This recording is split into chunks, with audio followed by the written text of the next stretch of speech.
today. Good morning. It's a great day to be out of school and on a field trip, isn't it? Yes.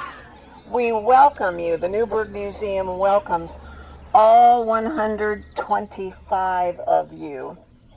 And we also want to congratulate you because this is the largest group tour we have ever had at the Newburgh Museum. So thank you and welcome.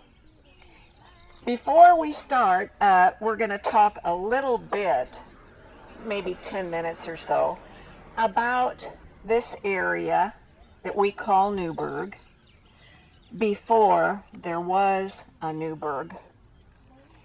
In fact, before there was even an Indiana.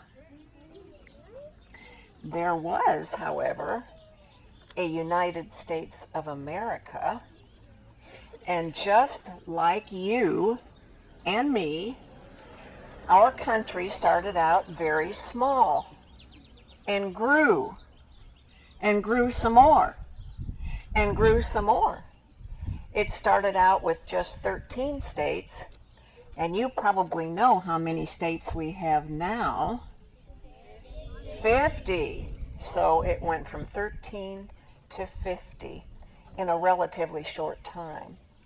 Well, this place we're standing on right now, this parking lot, was part of a vast territory called the Northwest Territory that would later become Indiana, Ohio, Illinois, Michigan, Wisconsin, and even part of Minnesota.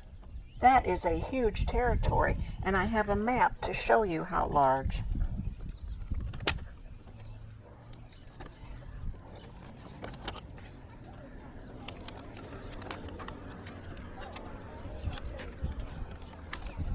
This, you probably recognize, is our country, the United States of America.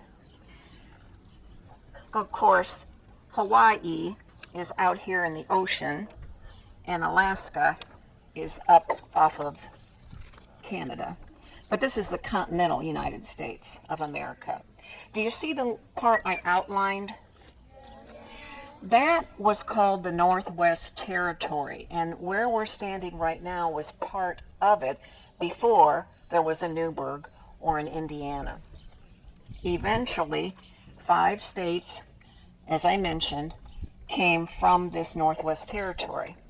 Now, this territory needed laws, and a Northwest Ordinance was passed in 1787, and those laws were very good. They were better than the original laws that governed the first colonies. 3 important laws I'll mention this morning that made this Northwest Territory so good and why people wanted to come here.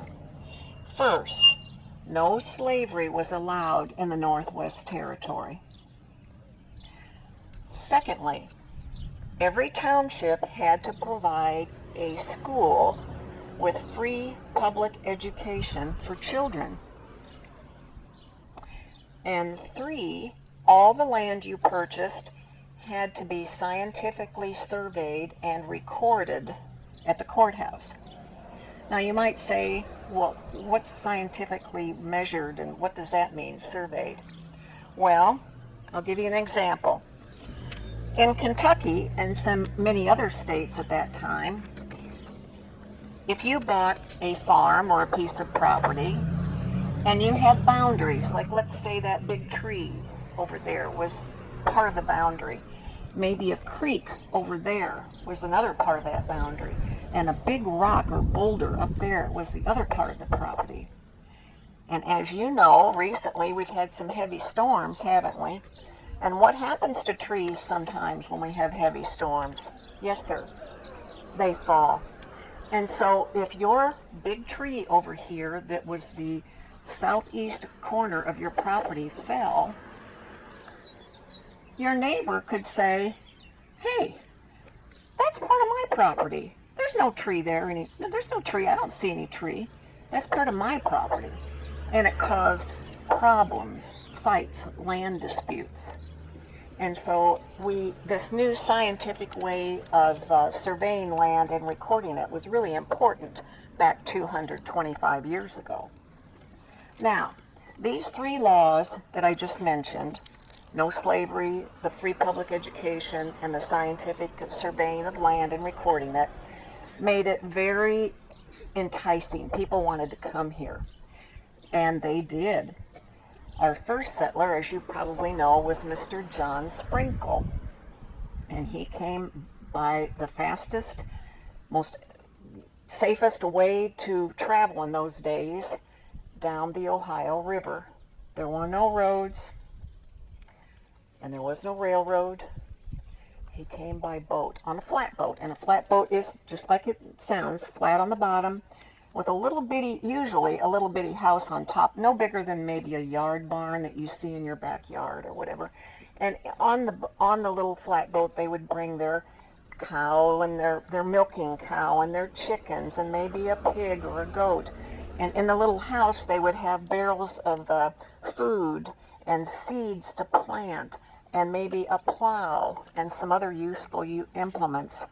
And Mr. Sprinkle came with his wife and his children down the river 1803 and settled here.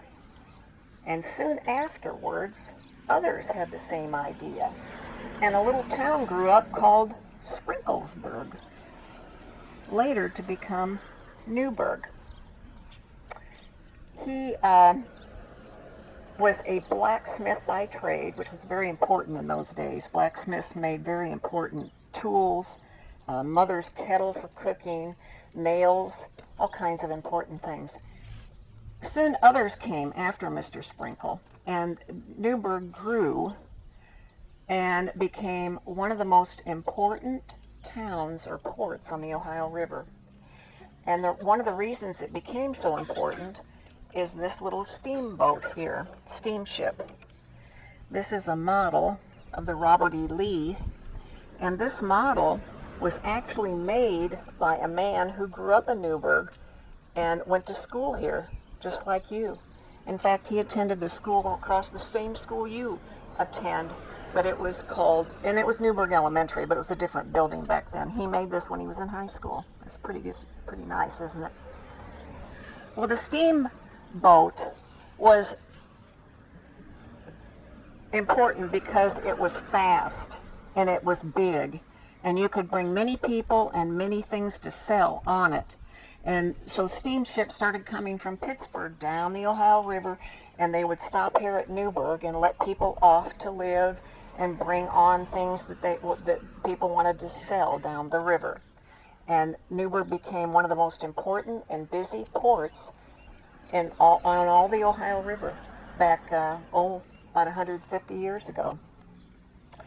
So we're going to divide up and talk about some of these early people that came to Newburgh and succeeded. Some of the houses that they built are along this street, State Street, and we're going to go down and talk about them, the people who built them, and some interesting features about the homes.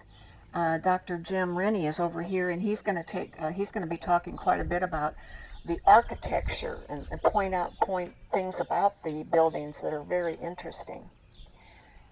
So I think we've kind of covered a little bit about this area early on, and now we're going to continue on and go in the museum. Half of you will go in the museum, and the other half will go with us down the street.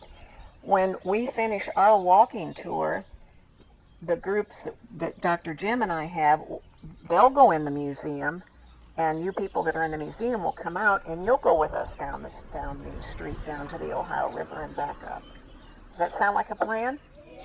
That sound like you've been a good group. Where are we? We're at the Newburgh Museum, right? All right. You know what a museum is? Okay. Well, you're going to hear a whole lot about museums today. We have what we call a changing exhibit. Every year we have a different kind of exhibit. We go back, 11 years. And since we got started 11 years ago, we've had several different exhibits each year, a special exhibit each year. The special exhibit this year goes back to about 1946 up until about 1964, okay? This is called the Boomer Generation. Some of your moms and dads grew up in the Boomer Generation, but most of your grandparents grew up in the Boomer Generation, okay? And we're focusing on the Boomer Generation when we had a lot of really fun stuff going on. And this Boomer Generation concentrates on what was happening in Newburgh during that time, okay? And Miss Ivy, who is our executive director, is going to be your tour guide inside the museum. She will be what's known as your docent, and she'll tell you more about what a docent is. She's also our executive director. She'll tell you what an executive director does, but mostly she's going to show you all the cool stuff in the museum, our current exhibit, and our earlier exhibits going all the way back to the Civil War. You have a question? Is there like any German or Indian stuff in there? Yes, there's Indian stuff in there. Yes, there is. Pardon me? Rocks? Fossils. Fossils. There are fossils in there? Yeah? Yeah, a couple of years ago we had a special exhibit on the rocks and fossils and all that kind of stuff. And we have a little video. We have lots of videos on YouTube that cover our previous exhibits. Do you have a question? Do you have any Italian stuff in there? Italian stuff. I'm not sure if we have a lot of Italian stuff, but I suspect there's some. And I'll take one more question, then we're going to get busy inside, okay? And your question is? Are we going to be able to see the fossils today? Yeah, you'll see some fossils today, okay? All right. Okay, all of that having been said, I'm going to now change positions with Ivy and give her the microphone. You can bite that on wherever you can. All right, good morning everyone. Some of you, I think I recognize some familiar faces. I substitute teach for some of you all. So we're gonna go one class at a time. We're gonna start making our way inside, all right? It's gonna be a little bit cramped, but as long as we stay together and we're gonna keep quiet while we're in there, we'll be all set, all right? So we'll take this first line here. And if I could have a door holder, that would be amazing. Oh, thank you.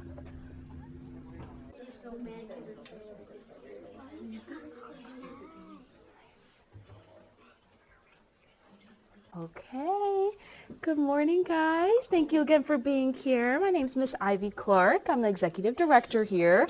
So we talked to you guys. Mr. Randy here said that our exhibit this year is called the Newburgh Boomers. So this is a soda shop. So during the 1950s at different pharmacy stores where you could go pick up your medicines, your prescriptions, whatever else you need. In the back you will also have a soda shop. So this was common in different sandwich shops and everything like that. You would always see this is a jukebox. Do you guys know what these are up here? Yes.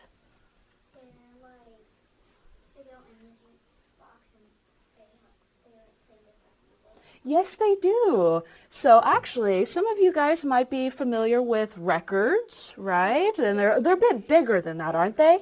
So these are actually 45. So this happened before the big records. So even before these, a lot of these, they only had one song on it rather than having, the 5 or so. And CDs, those are able to fit like 10 songs or more, right? So something a little bit about this, we see our guy back here. He's called a soda jerk. A little bit funny of a name, right? But he goes up there, you can get your hot dog, your burger, whatever you're wanting for the day. And then most of all, there was always a dance floor. So we pick our favorite song. This doesn't actually play music, so don't get your hopes up. We play our favorite song, you'd eat your little dinner, have a nice little dance.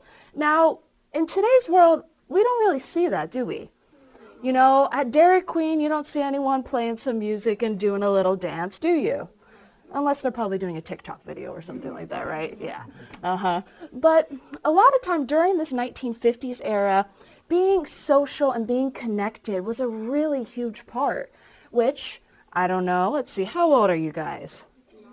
9, 10 years old? All right. So you guys remember the COVID era, right?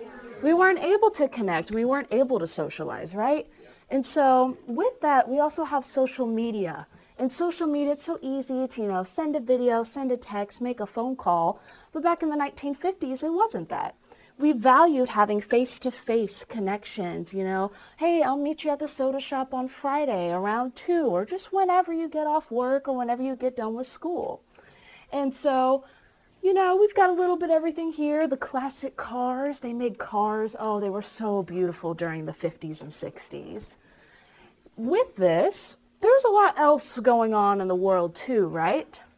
So part of that, I'm going to have you guys look a bit over here. So part of the important part of the world that also affected the people here in Newburgh were some of the wars that were going on. So to start out kind of general, the United States just started to get involved during this time in the Cold War and in Vietnam. And I heard some of you guys as you're walking past, you notice a couple things in here. This is indeed a gas mask. This is from the Cold War era. It is 75 years old. Yeah, 75-year-old gas mask. This here, it starts out, this is a nice supply crate. It's got all the stuff you need, some food, tools, goodies. Here's the thing about it though. Once they get all those supplies out, they also used it as a toilet. Yeah, so whenever this first came to the museum, I was like, I don't think I want to open this, but there was nothing in there, I promise you. We've got some other stuff here about some radiological meters. So they would wear these on their they have a pen they would put on their vest, and then they would be able to detect if there was any radiation. And these are some letters from a current town council member. This is her late husband who wrote letters from home when he was in the Korean War. So you will see here we have a Korean War uniform. This is on loan from the Evansville Wartime Museum. Having connections with different local museums is really valuable as we all want to share each other's history, right? It's all about preserving our local history. Here's the catch though. Did you know the Korean War, which was from 1950 to 53, it lasted 3 years. Here in Evansville area, we have a geographical association with the Korean War. What that means, do you guys know what longitude or latitude means yet? All right, well, you know north, south, east, west, right? So when you look at a globe, you see all these lines and stuff on it, right? So the lines that run east and west, so they run side to side, that here is the 38th parallel, which if you follow that line all the way across, that is the same line that divides North and South Korea. So right here in Evansville, we have that same association with the Korean War geographically. There was a local hotspot called Pfafflin Lake. This is where hundreds of people every day during the summer would come to cool off, swim around in the lake, and it is now currently a neighborhood that is private, but this once again emphasizes that there was so much to do for people to connect, for people to socialize. You could go swimming, you could go to Moon River, you could get yourself a good dinner, have some ice cream, you could do just about anything. And the big thing here is that everything was convenient. Your dentist, your doctor, the grocery store, to get your new Easter dress. It was all right here within walking distance. You didn't have to drive 20 minutes to Evansville to go to your doctor's appointment. Everything was right here and it was local and that was convenient. So I'm going to step around and go over to this display case over here. All right. So I do think, once again, you guys are a little bit young for this one here, but talking about local, we had a local legend here named Marcia Yockey. And if you can't see the displays, you'll get the chance, I promise. So Marcia Yockey, she was a famous weather woman here. We have a lot of her little personal belongings here. We have her own coat that she wore with WFIE, Channel 14 News. And with it, Marcia, she was quite the wild woman. She was all into all kinds of different things. So not only did she do weather, and let's think about that for a second. In the 1950s, they didn't have all these computer screens and everything around, right? No. So you really, really had to know the weather patterns, all the meteorological terms, and all of that stuff there. She also attended the University of Evansville, so she's once again lucky here. I'm a UE alum as well, so it's nice to have that personal connection. So she did a lot of stuff in her free time, as I mentioned, and part of that was flying planes.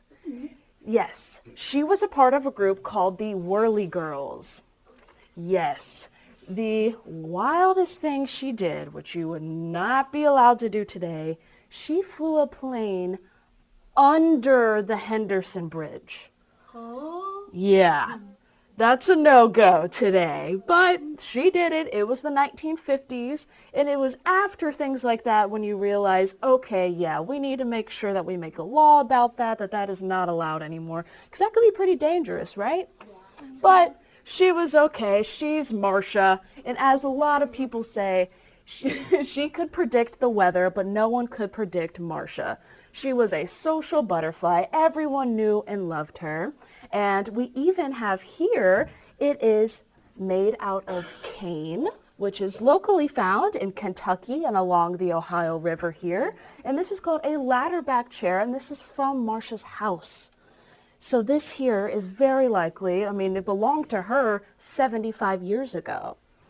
And this year, on September 28th, happens to be a Sunday, it's going to be 25 years since she had passed away. And so we're having a tribute with all the people that worked with her, who knew and loved her, and they can go and share their memories about Marcia. So we're really, really looking forward to that. And overall, so this is our big Newburgh Boomers exhibit. I'll have a couple of other things I'll mention in our permanent room, but I think we're ready to move on into here. So if you guys will kind of start to rise up over here. And we're really going to travel back in time here, all right? So make sure to leave me a little pathway here and just kind of fill in as you can. Just make sure I got a little path here. Guys, sit like this so there's more room. I talked to you guys, we're time traveling today, all right? So we're going all the way back to the Civil War. Yes, this was a huge, huge momentous time for Newburgh, Indiana.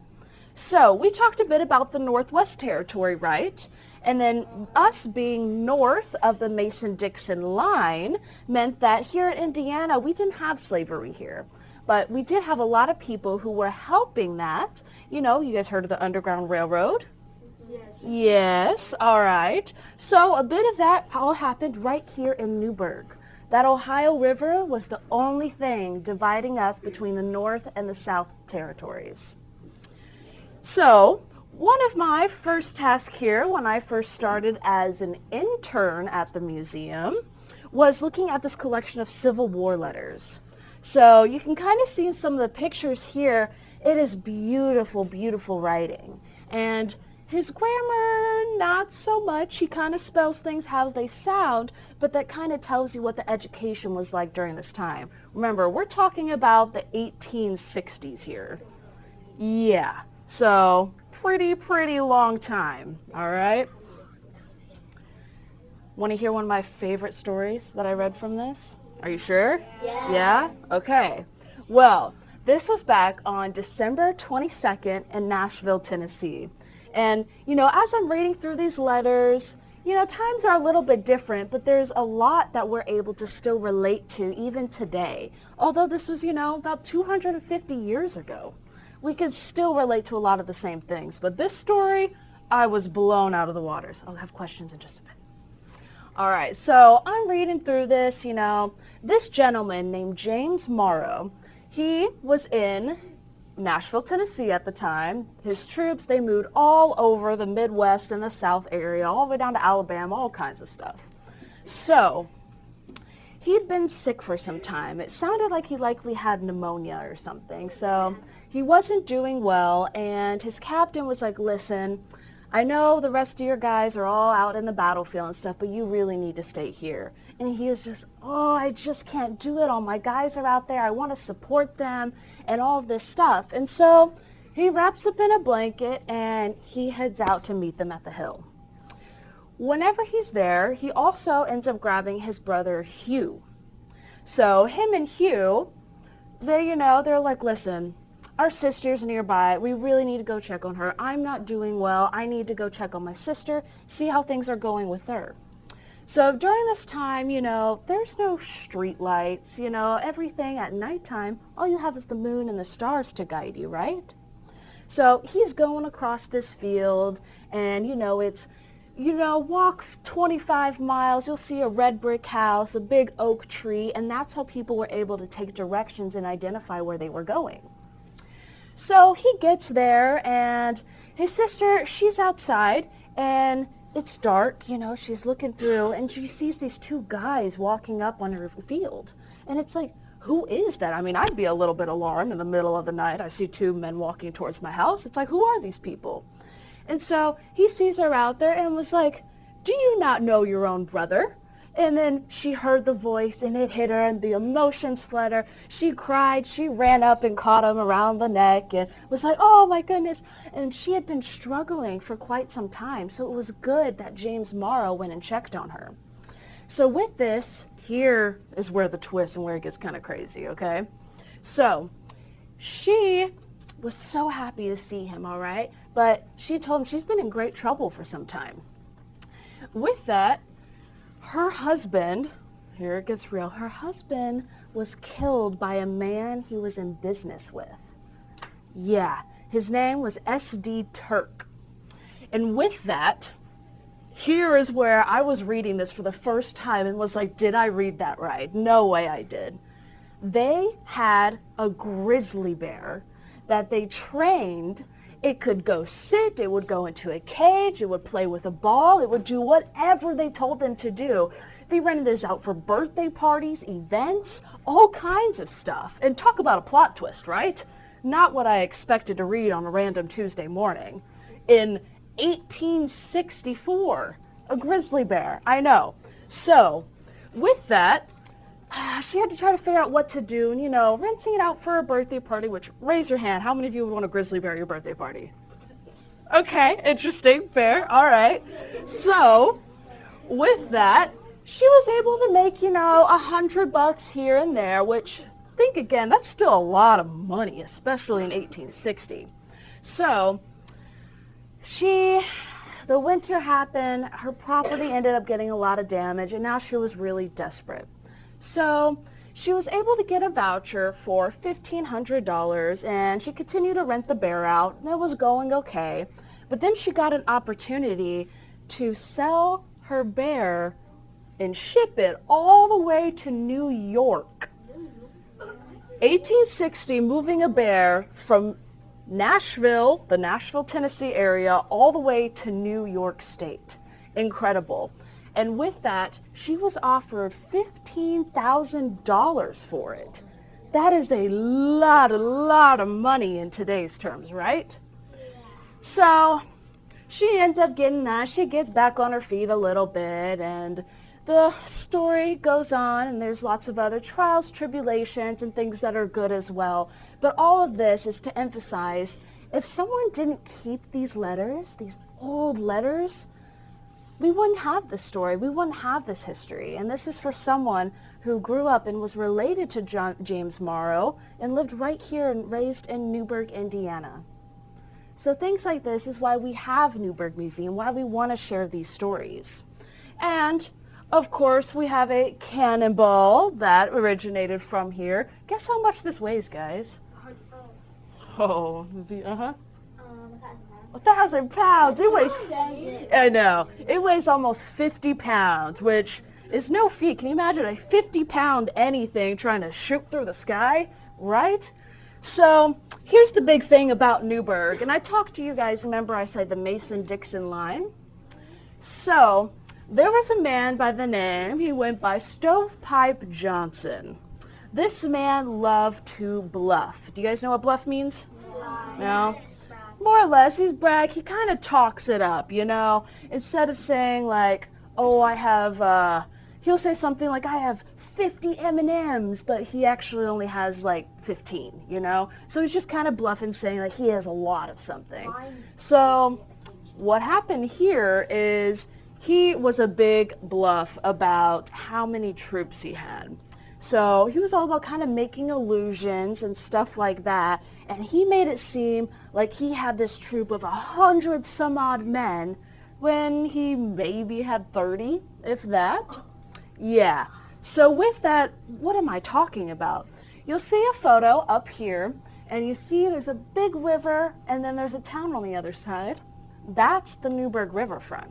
So this photo is taken on the Kentucky side of things. So with that, so the people, it was mostly women and children because their husbands were away fighting in the war, of course. With that, they look over, and the river wasn't as far as deep and wide as it is today. But they look over and they see these cannons and stuff all lined up. And Stovepipe Johnson says, listen here, we're going to raid your town. And if you want to do anything to stop us, we're going to set all those cannons off. And they were all like, okay, no, I don't want anything to do with that. Go ahead, take what you need and leave. And that they did. Newburgh was the first town north of the Mason-Dixon line captured without a single shot being fired. Here's the kick, what they found out. The cannons were fake. They were just pieces of wood sitting on some old wagon wheels, and it was all just an illusion too. I know, this guy Stovepipe Johnson, he did this to a lot of different towns. He really did. And with that, we have some different accounts and stuff from people who were there at the time. There was a Miss Harriet Knaus who lived here in Newburgh. Her husband had been killed in battle, so she was fighty and she was furious. So she seized a revolver, marched to the nearest rebel sentry, and gave him such a tongue lashing that he would never forget. So this woman, she didn't care what he was going to do. She was like, listen up here, I'm going to tell you how it is. And she shamed him for belonging to a gang of cutthroats who could invade a defenseless town whose men were away fighting for the cause of God and freedom. So with that, people were not happy with the entire situation. And the Exchange Hotel, which you guys will see in a little bit on your walking tour, you'll see at that little four-way stop sign, there's a big old curve on the top of the building. This here is how it looked during the Civil War time. So that's called a turret. There was not a turret on the building here during that time. It was used as a hospital for the sick and wounded soldiers during this time.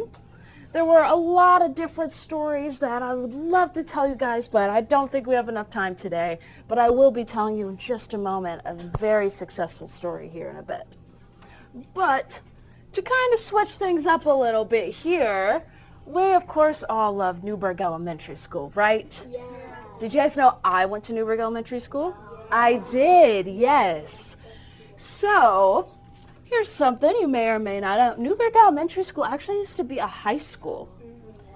Yes, it was a 3-story high school, and that bell that you guys walk under every single morning is the original bell from the high school. Oh my goodness. Yeah.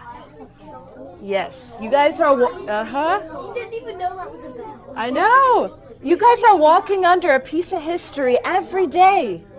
Yeah. We went following. I know. All right. Shh. We got a lot to cover here, guys. I know, it's so exciting.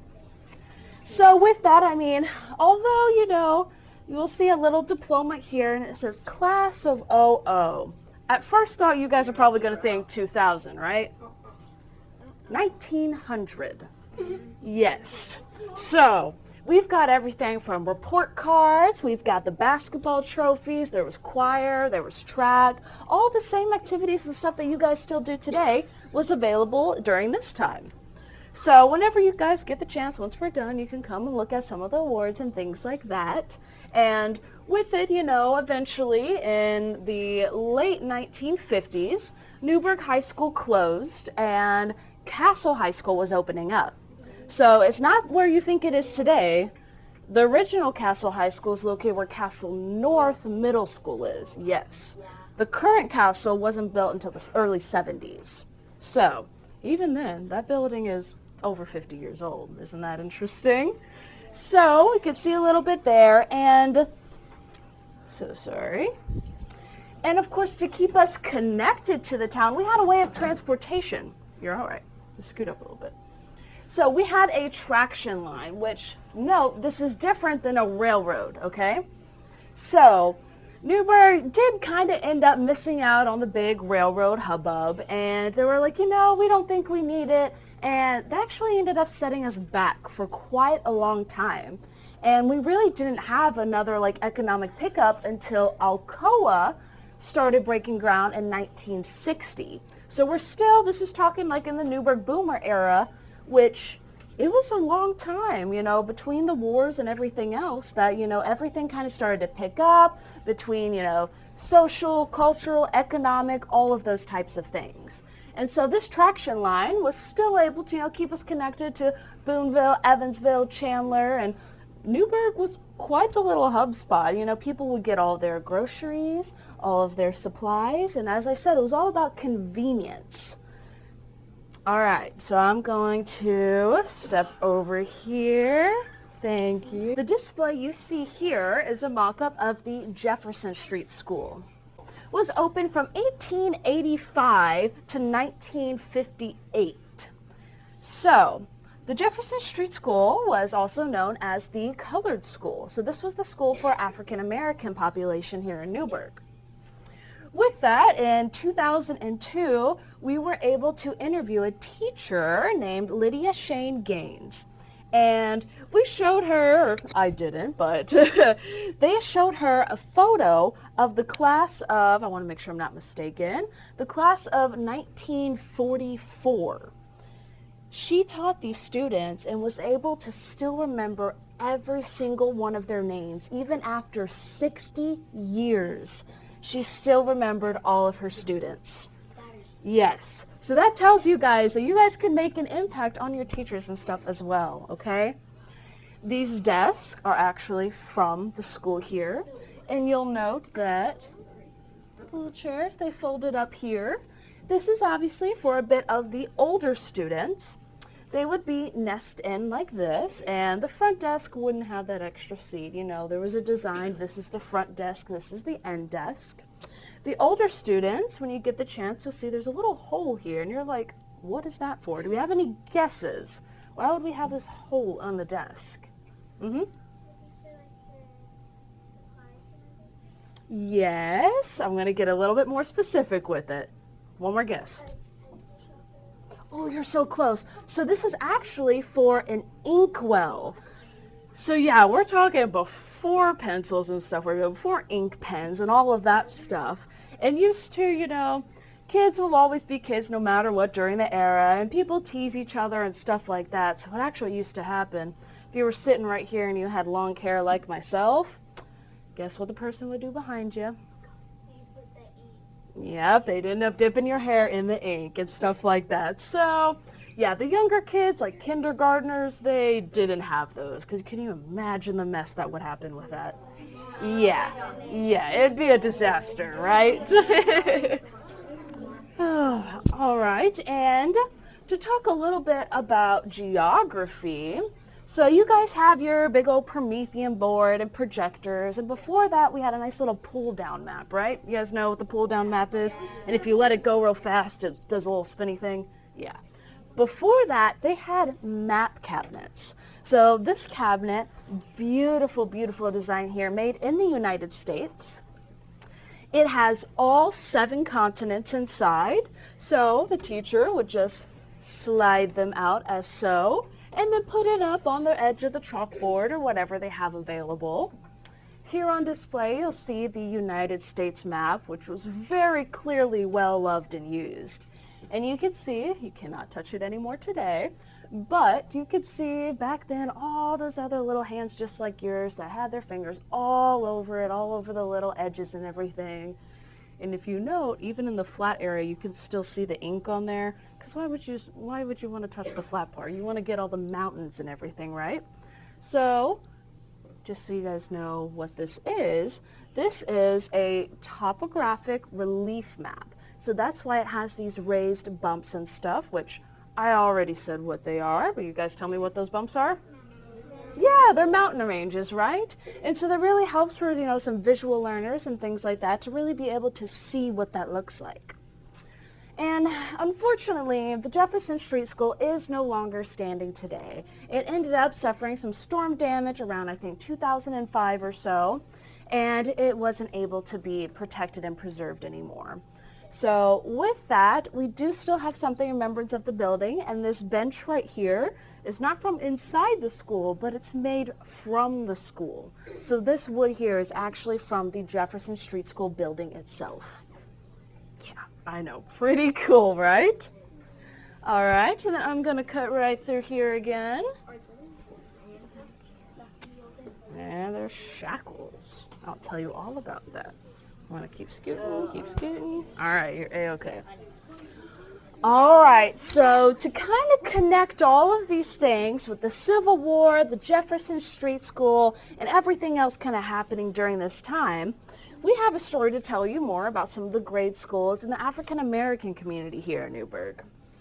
So from all of this that you guys have on display here, that is thanks to a man named Alonzo Moore Jr., which I had the wonderful opportunity of interviewing him and learning about his life of growing up here in Newburgh and even up until the 1950s and 60s and everything.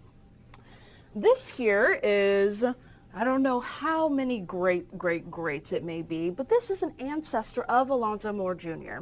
His name was Frank Folden.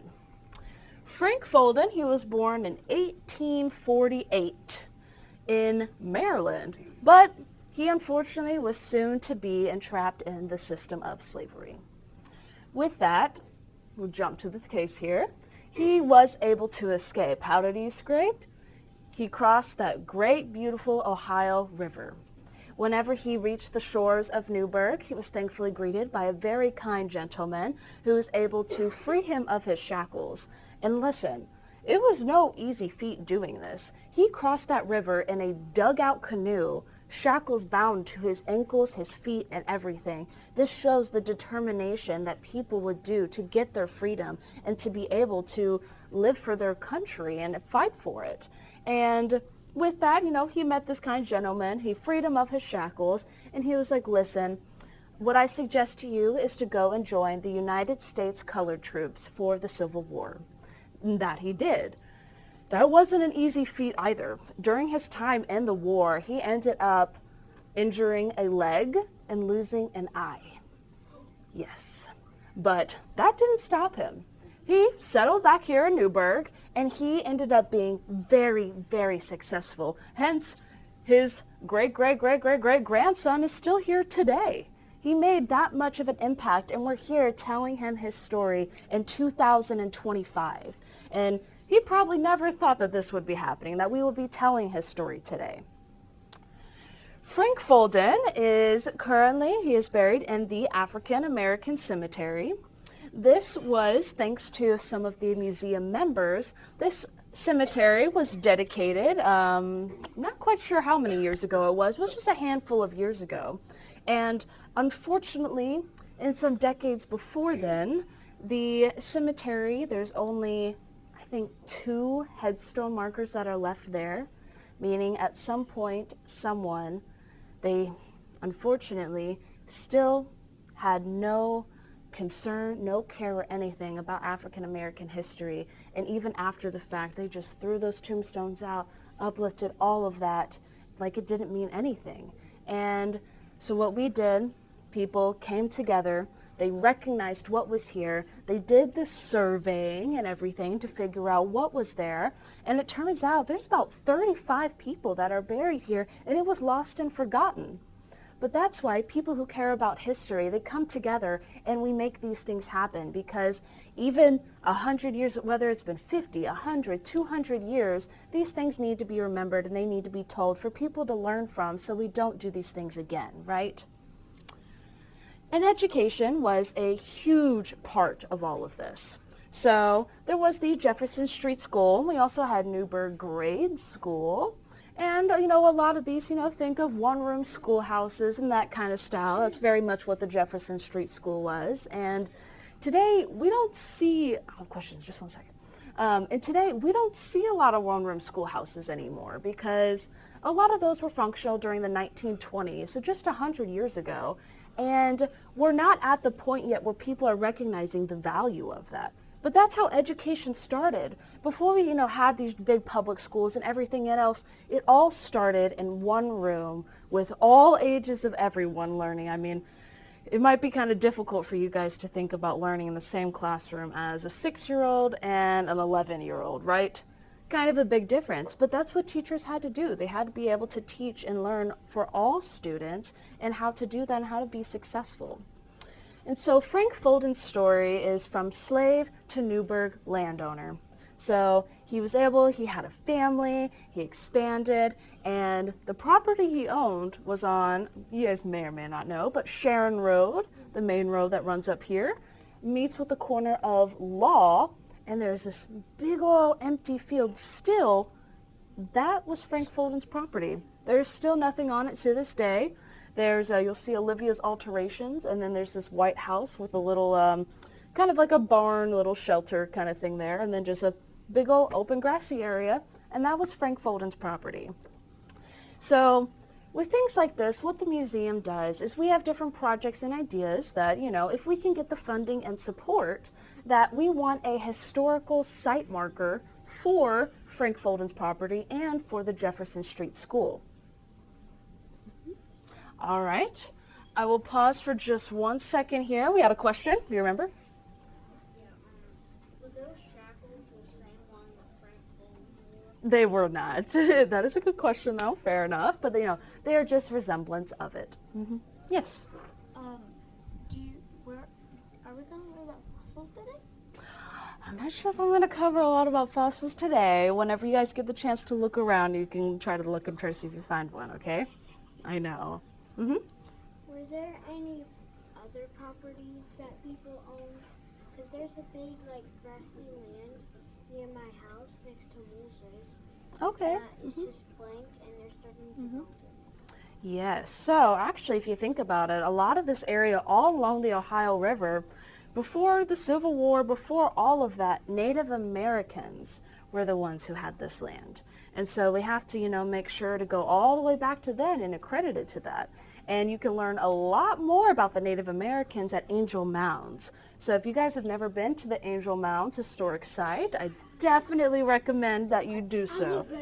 Yes. Oh, it's beautiful. Absolutely. They have like stone, Yeah, they it's have, really like, good. stone things, like that Native A big fort. Americans built. Yes, yes. And so, The mound. yes. All right, and here's a little pop quiz for you guys. So right here, this is a 48-star flag, which you guys said that there's 50 states, right? Yeah. What 2 states are we missing here? Alaska and Hawaii. Yes, Alaska and Hawaii. Those were the last 2 states added to make that 50 states that we have today. So great job. All right, so we're going to keep moving through a little bit here. If you guys want, you guys can scooch up a little bit. We're just going to cover these last few cases, and then I've got a quick little presentation to give you guys. Let's see. Make sure I got a little pathway here.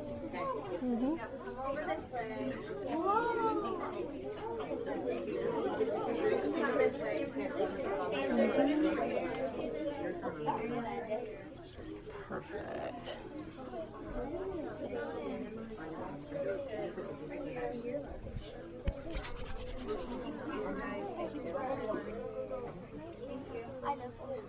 Right there.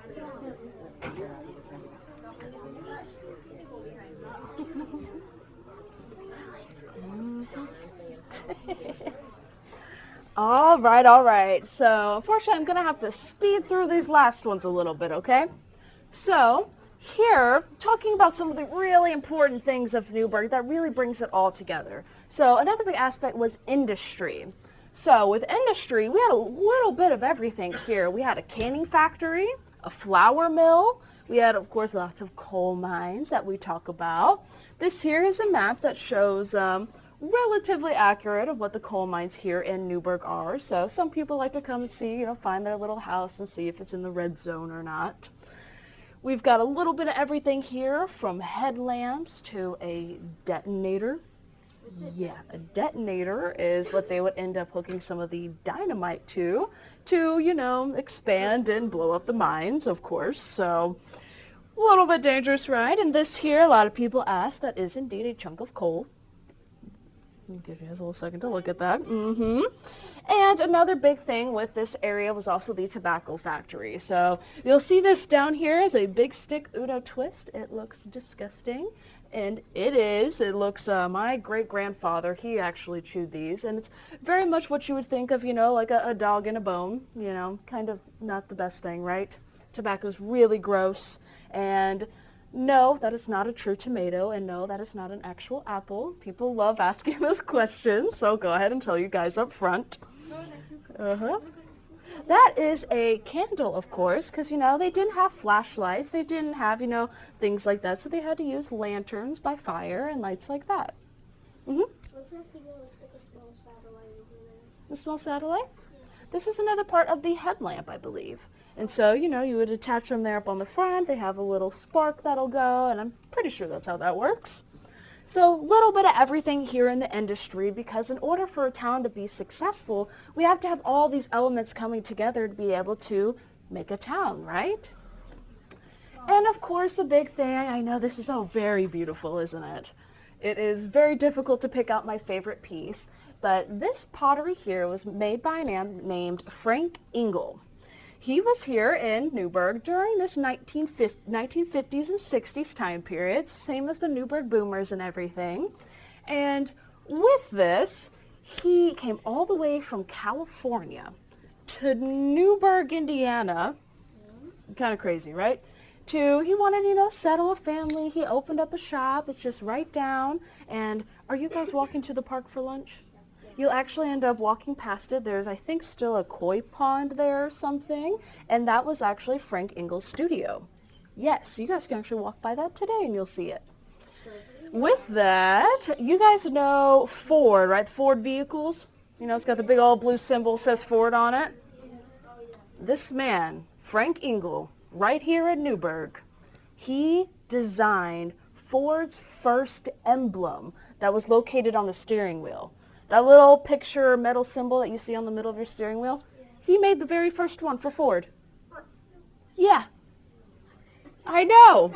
So with this and through all of this, he did so many different things. A lot of private collectors and people have pieces for him. And during this time, it was actually sometimes a little bit dangerous to do these jobs. So to do these glazes, especially this red glaze here, Frank Engel actually ended up, he got lead poisoning. So lead is a certain element that can actually be really toxic to humans. And during the 1950s, not everyone knew that yet. But thankfully, he was able to catch it quickly, and he was able to recover and lived a very happy life all the way into his 80s. So that's a little bit of the story about Frank Engel. I absolutely love it, and whenever you guys are looking, try to pick out your favorite piece and stuff. I know, I'm going to keep coming here. Don't tuck yourself too far.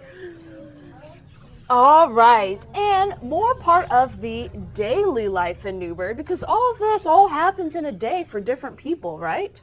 So, of course, we also had churches, and a lot of people, we had all kinds of denominations, which denominations are the different types or different branches of religion. So we have a little bit everything from the Presbyterian to Zion United Church of Christ, which is right across from us, and that's not the original building. The original building was actually just scooched a little bit over in that flat top parking lot on the top of the hill there, right across from Newburgh Elementary School. And we've got some photos of it here that you can see. We had a Methodist church, a Baptist Catholic church, a little bit of everything. Newburgh was convenient. It was made for everyone. Although it was a small town, everyone knew everyone. It didn't matter where you came from, what you did, or anything else. Your neighbor is your neighbor, and you are grateful and you're thankful for them. Everyone shared. Everyone was caring. And, of course, I mentioned everyone could do all their shopping and everything. So when you get the chance, you can come over and look at some of this display here. But this is all about the merchants. So we had a state bank that was here. And the building is It is still there today. You guys will be able to walk past it on your walking tour. We had a barber shop, a butcher shop, you know, everything anyone would need was right here and available. And with that, you will also be walking by Cornel McCormick's house, which is right on the corner, diagonal from your guys' blacktop playground. It's a big old, just square brick building. That was Cornel McCormick's shop. His house. His shop was located in that Exchange Hotel that I talked to you guys about, was used as a Civil War hospital. And in the back of that shop, he also made violins. Very interesting. So, those of you who are musically inclined, I was in marching band for 4 years. I love music and I love playing instruments. And with that, you might be able to get a sneak peek here at some of his violins. We've got everything from his tools, his sheet music that he hand wrote and everything himself. And even, let's see, I think it was just a week ago, I had a woman contact me from Indianapolis, and she met me here. Her father had passed and she was going through the belongings. She finds this violin in a closet and was like, "What is this?" She takes it to a music store and he was like, "This is not something you want to get fixed up and have someone play. This is something that belongs in a museum." They did the research. They were able to find who the maker was, come down to Newburgh. She contacted us and she donated the violin to be put on display. So that is not the current one that's on display, but if you guys ever come back with your parents or something, maybe we'll just have that on display and you can tell the story about what you learned here today. And last but not least, we also had the Princess Theater, so there was lots of entertainment, other things to do. It was located right down across from the new restaurant on the riverfront. I'm not going to try to pronounce it. And what really ties all of this together is the importance of the Ohio River.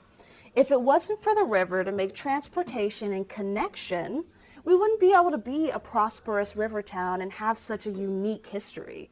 Really think about it. There's towns that are just landlocked and stuff. They didn't have the opportunities that we have. Building the Newburgh Dam helped Evansville be a successful World War II manufacturer. They built the LSTs, which have any of you guys toured the LST warship? Yes. Yeah, a couple of you? Really? Oh, I love that. The LST is also a really good friend of ours. A lot of their volunteers come and speak at our monthly speaking series. We do a lot of different educational programs like speaking series. When that time happened, how do you guys know all that? So a lot of people, they still actually wrote things down and they were able to record that. And people were very good at writing, collecting, journaling, and things like that. And so we're able to still have it.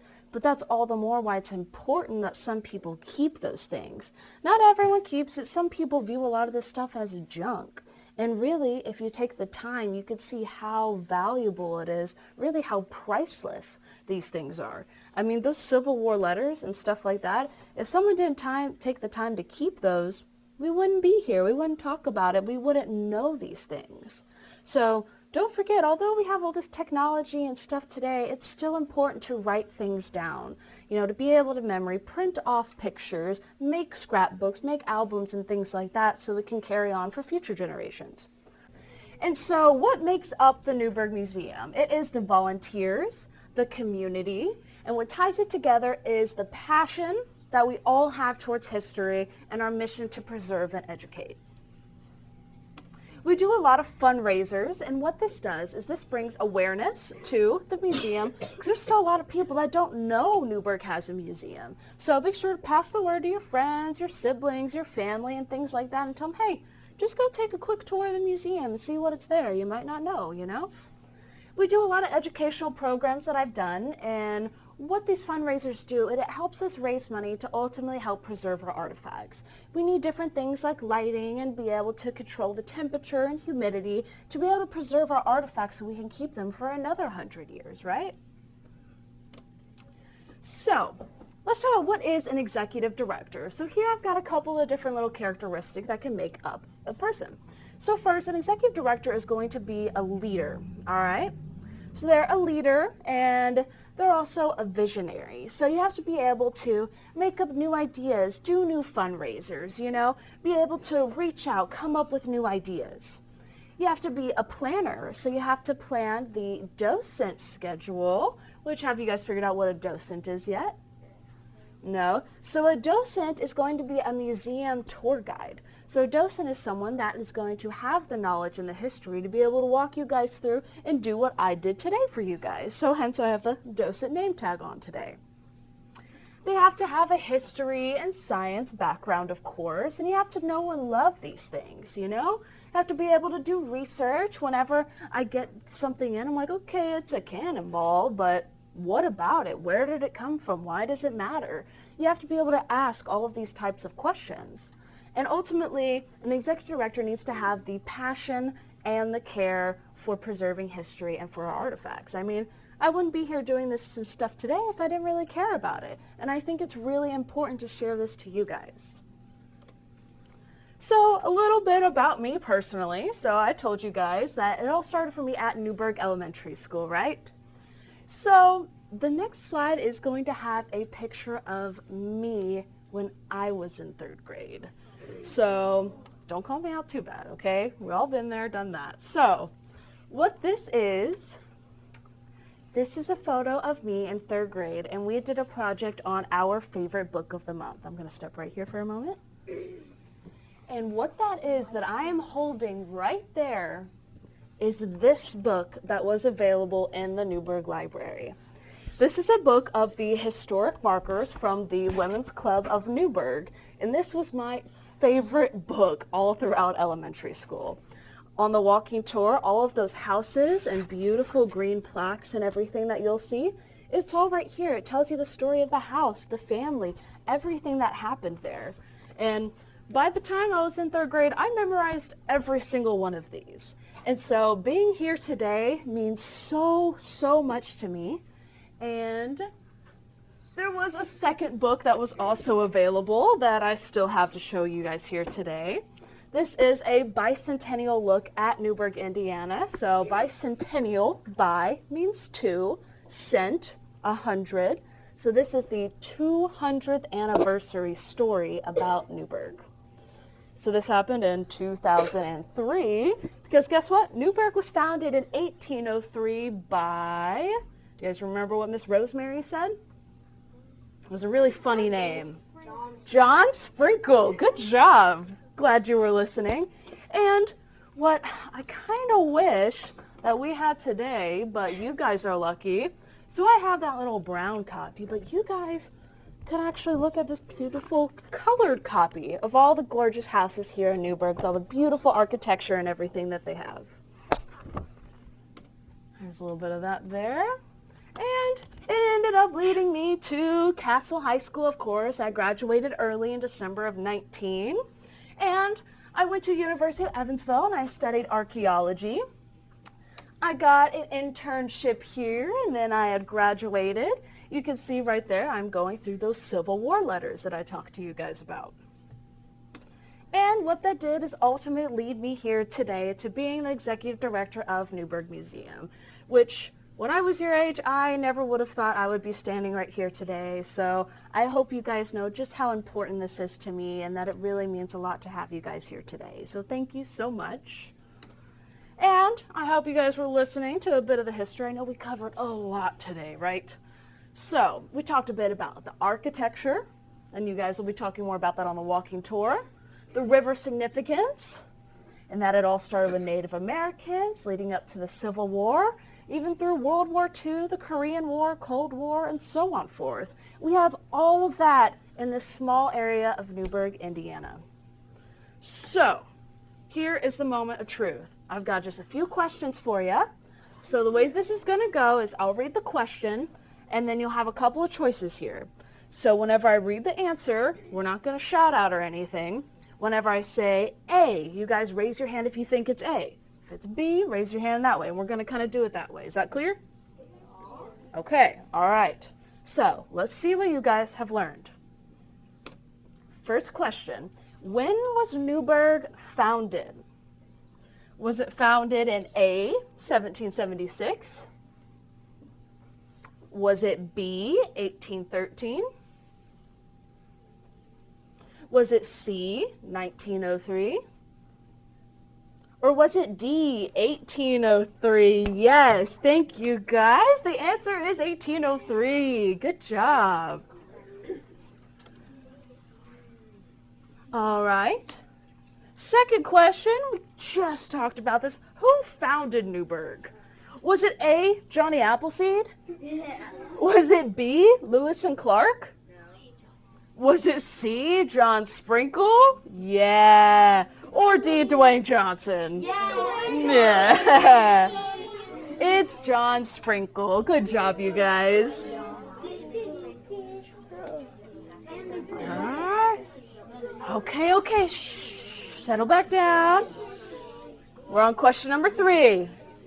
Only 5 here. All right. So we talked about a whole bunch of stuff. So what made Newburgh a prosperous town?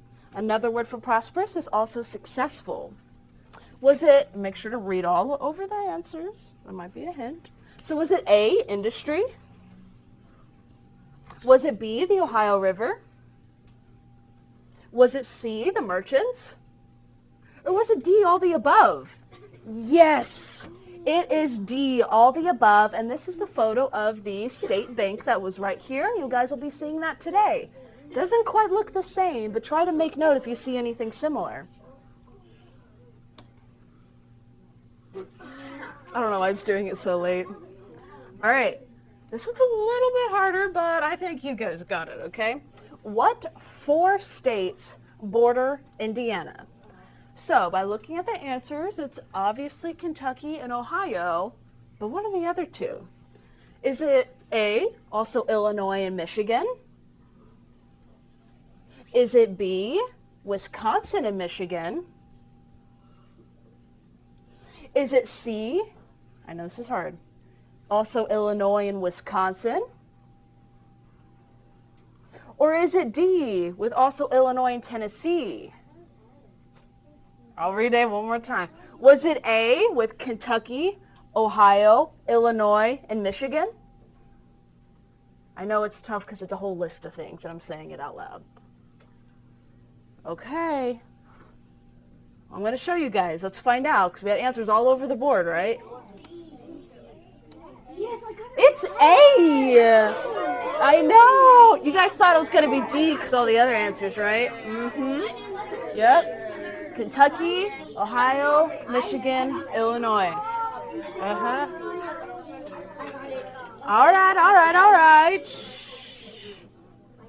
That was a tough one. I told you guys it would be tough. But the last one is a little bit better, and I believe in you guys, all right? Number 5. What river does the Ohio River meet with? Okay. I'll let you read. Think for a second. Remember to stay quiet. All right. Raise your hand if it's A, the Nile River. B, the Mississippi River. Okay, nice. C, the Missouri River? Or D, the Rio Grande? All right. Let's see if the majority had it. It is B. Good job, you guys. You guys did very, very good. And that wraps it up. So great job. You know, I want to think about what was your favorite topic. I want to hear a couple answers on these, okay? Yes. The pottery. I know, the pottery's gorgeous, isn't it? All right, let's hear another one. Yes. Probably the industry or the whatever. The Civil War? Yeah, me too. What's yours? I just have a question. Oh, yeah, what's your question? Who was the librarian when you were in 3rd grade? When I was in 3rd grade, it was Mrs. Brown, which is Stephanie Brown still? No, She's she the, retired. yeah, she did. She was in my neighborhood. Really? Wow. She teaches grades and she retired. Yeah, Mrs. Brown was the librarian when I was there. Miss Brown was Abby's teacher. All right. I wish I could hear all the answers, but I can't.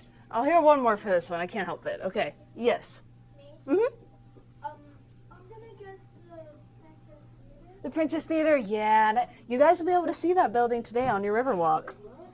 All right. So I want you guys to think a little bit more about what like Newburgh means to you, okay?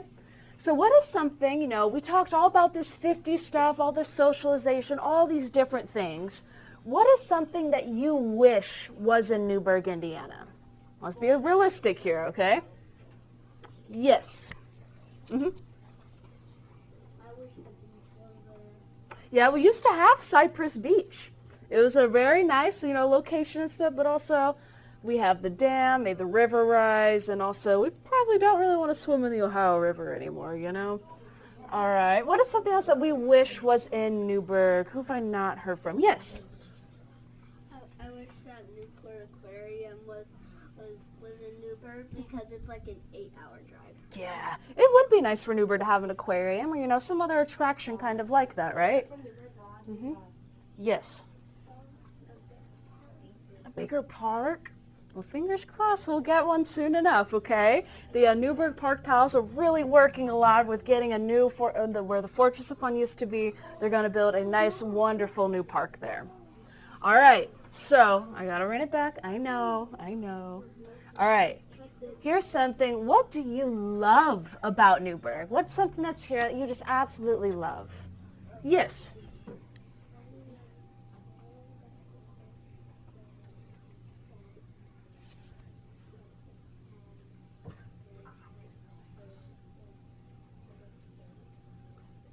Yes, so there's a lot of different things that all kind of end up coming together to make it, right? So we talked a little about there's all the different churches and stuff. There are people who come from all over to Newburgh of all places. Isn't that interesting? Yeah, it is a little bit weird. I kind of agree with that, and I love Newburgh, so yes. I love that when stuff gets torn down, sometimes they make me think that they make me history. Yes, they do. And with that, there is a fine line with it, of being able to make sure we preserve the historic architecture, but also we need to build things that have the architectural integrity to be able to last another 100 years, to be able to tell people about that. I agree. Yes. What I love about Newburgh is how they have churches, so I can learn about God and Jesus. Yes, absolutely. All right, I'll take one more I haven't heard from. There's so many voices. Yes. I like schools. Yes, like school. School is very important, and I mean, it's been around for quite a long time, thankfully, and being able to be involved. I mean, I've always loved school, and this is where I'm going to wrap it up, guys, okay? So, ultimately, history is all around us. So I'm encouraging you guys to be curious, okay? You guys need to question, you need to learn more. I encourage you to seriously learn something new every single day. I learn something new every day. Today I even learned about the cane ladder back chair that I showed you belonged to Marcia Yockey, that cane was resourced right in Kentucky along the Ohio River. I learned that today, and I shared that with you guys. So it's important to learn something new every day and be sharing that knowledge. You guys need to explore. Explore your backyards. Explore your local history. Next time you're on a family trip, ask if you can go on a hike or go to a local museum there. And then always be discovering, whether you're discovering new, whether you're discovering something old, whatever it may be. Always keep this alive, keep the curiosity, keep learning. That is the most that I can encourage, and I hope that you guys take away from today. So, thank you guys so much. I know that was a whole lot, and at this time, if we need to take a restroom break or water break here, we're able to do so. You guys can look around at some of the exhibits, or you can come and ask me some questions personally. So thank you guys. Hey, wait. Guys, how did I do today? Do I get 1 thumbs up or 2 thumbs up? 2. Thank you guys. Awesome. Thank you. I can too. And do the can you do an extra little twist in there or something? I can do that. Yeah? Awesome. All right, we got any questions? What do we got? I think I know why Newburgh is called a concentration camp thing. What was that? Is there any concentration camp things Not here. Last year, our exhibit was a lot about World War II, but I do encourage, if you're interested in that, go read a little bit more about the Cold War and stuff in the other room. There's new in the name, and there's a lot of new stuff in Newburgh. There is. So actually, what I forgot to tell you guys, you should tell your friends, Newburgh was originally called Sprinklesburg.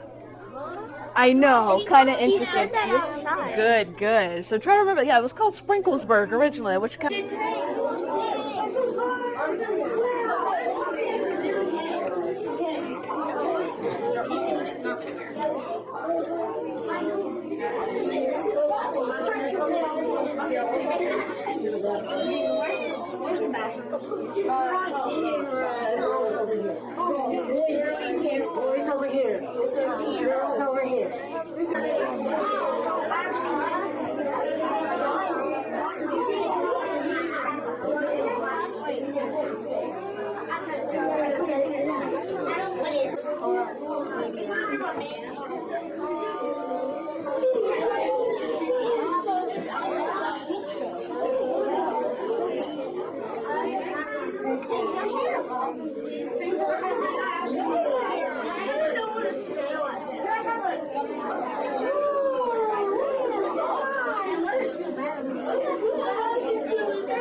Museum today.